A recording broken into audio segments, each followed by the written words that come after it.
May 20th, 25, as Moscow marks 80 years since the end of World War II, two European leaders take defiant journeys into Russian airspace.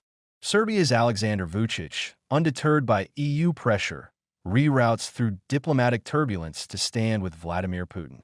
Meanwhile, Slovakia's Robert Fico faces airspace bans from Baltic nations, accusing them of obstructing his Moscow visit. Victory Day is no longer just about history, but it's a political battleground.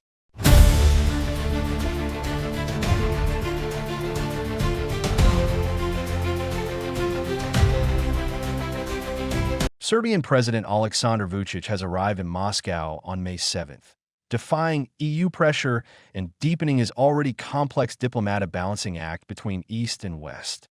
His visit to attend Russia's Victory Day parade on May 9th, commemorating the 80th anniversary of Nazi Germany's defeat, has sparked backlash from Brussels and airspace bans from Baltic nations, forcing footage to reroute his journey through Azerbaijan.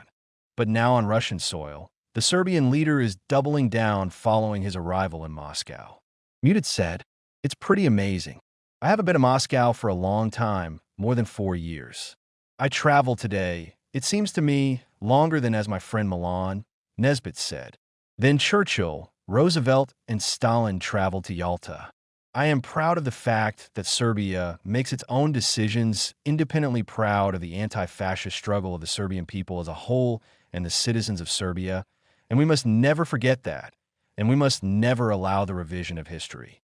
Defending his controversial trip, Vintage dismissed domestic criticism and insisted his Moscow visit serves Serbian interests, not a shift away from Europe. "We have many interests here in Moscow, many things to do for the citizens of Serbia. And I am aware that in Serbia, I am always guilty of whatever I do. If I hadn't come, they would say that I betrayed Serbia. When I come, they will say that we abandoned the European path, and none of that is true. But to those who have always shown love, who are faithful to their homeland, and those who show great respect for my work, a big thank you. And here in Moscow, as in every place in the world, I will fight for our Serbia to do well." The journey itself was far from smooth. Latvia and Lithuania banned Vintage plane from crossing their airspace, citing political and diplomatic sensitivities. Serbian news outlets Novosti and Korea reported that Lithuania was the first to impose the restriction, followed shortly by Latvia. The move mirrors a similar decision by Poland and Lithuania, who earlier blocked the flight path of Slovak Prime Minister Robert Fico en route to the same commemoration. Faced with limited options, Vintage was forced to reroute via an alternative air corridor. But even that proved complicated. The Serbian president's plane was temporarily grounded in Baku, Azerbaijan, as several regional states shut their airspace in response to a wave of Ukraine and drone strikes on Moscow.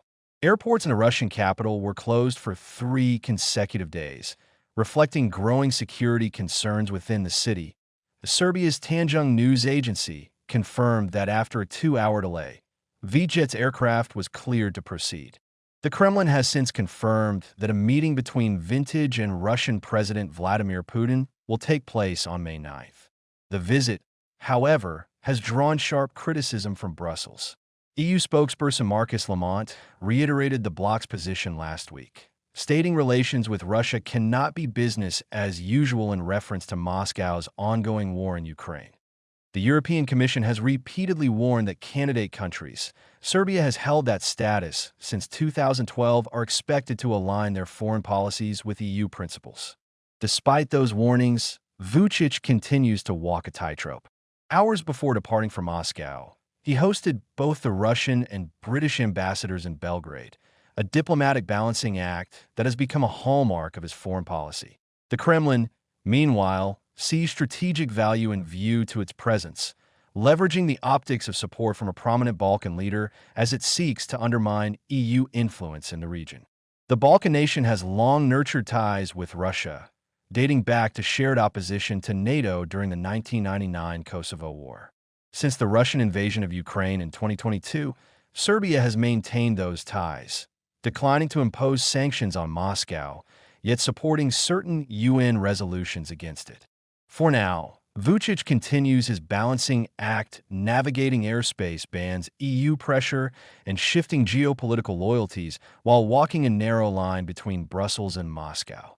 While its presence in Moscow underscores Serbia's defiance of EU alignment, he is not the only European leader facing turbulence en route. Another controversial visitor, Slovakia's Prime Minister Robert Fico, encountered his headwinds in the skies.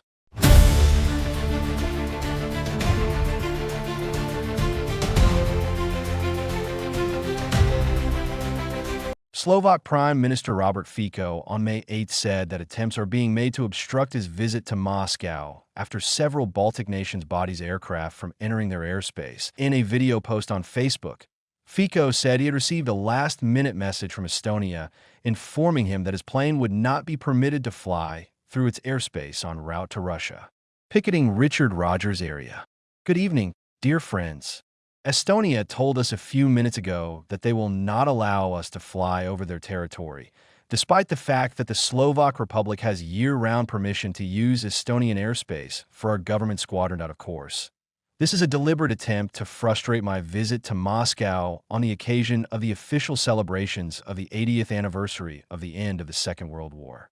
This is making the whole program extremely difficult, as we're no longer able to make the agreed scheduled dates tomorrow evening.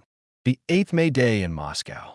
Nevertheless, the protocol is doing everything possible at this time to find another alternative route that will ensure that we can attend the wreath-laying ceremony at the tomb of the unknown soldier on the morning of May 9th, and that I can attend for extremely important bilateral meetings afterwards that you see what international politics is like.